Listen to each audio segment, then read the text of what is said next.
that the memory of actually being happy has almost entirely faded away.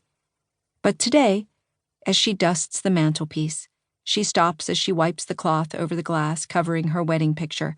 She takes the picture over to the sofa and sits down, staring beyond the glass to 9 years ago, when she was 27, the features editor of Poise, a young women's magazine, living on Manhattan's Upper West Side and loving every minute of it. She'd been dating a series of unsuitable men, had just finished a heartbreaking affair with a journalist at GQ, and had sworn off men completely. No, she kept insisting to her colleagues, this time I mean it. And of course, doesn't it always happen when you least expect it, when you're adamant that this time you really don't want it? That was exactly when Sarah met Eddie. When she thought a relationship was the very last thing in life she needed. On their very first date, it had been, Sarah used to say, a true meeting of the minds, never mind the overwhelming physical attraction she felt to this dark, slim, confident man. From the minute she saw him, she loved his brown eyes, his floppy hair, his slow smile, although she didn't let on until their first actual date. In those early days, every time Eddie showed up at her apartment to pick her up, or they met in restaurants for dinner, Sarah would feel her heart skip a beat when she saw him, a heady mixture of excitement and anticipation. She thought she was going to marry him, but she didn't know she was going to marry him for sure until the first time they slept together. Sarah had never had so much fun in her life. She wasn't performing, wasn't worrying, and she knew then that she never wanted to be with another man ever again. They married less than a year later, a stylish and intimate wedding at the Cosmopolitan Club, and the first 3 years were a whirlwind of fun city living, seen through the rose-tinted eyes of a couple in love. Sarah loved the city, loved everything about the city, but when she became pregnant, they started driving out to the suburbs on the weekends, just for a look around. And there was something about a white clapboard colonial with a picket fence and roses growing up an arbor that Sarah started to find increasingly appealing.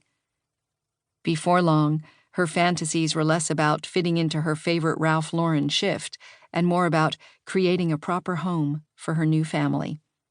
She gave up her job 3 months before Walker was born and attempted to settle into the house of their dreams before the big day. In those early days, it was much like playing a giant game. Sarah used to feel that she was playing house, pretending to be a grown-up, pretending to be her mother. She would study cookbooks and come up with recipes, even though prior to that, Sarah had never cooked anything other than scrambled eggs. Even that was rare. But once they moved into the suburbs, Sarah was determined to do what every good suburban housewife should do: have delicious, nutritious meals prepared for Eddie when he got home. Eddie would walk in the house, delighted at how well Sarah was adapting to the suburbs, thrilled at how she was cooking and making a home for them, and they would sit at the dining room table, talking about their day, and saying over and over again what a great decision this was, how happy they were to be out of the city, away from the noise and the pace and the stress. Sarah would never have admitted it, but even then she wasn't completely honest with herself.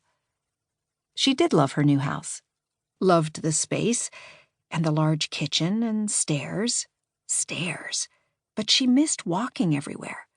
She missed the convenience of the city, running out of their apartment whenever they needed something, and always being able to find it within a couple of blocks, any time of the day or night. She missed the noise of the city, missed the noise of their clanking air conditioning unit so much that Eddie came home one day with a white noise machine, and they've been sleeping to a background of loud crackle ever since. And she missed her friends.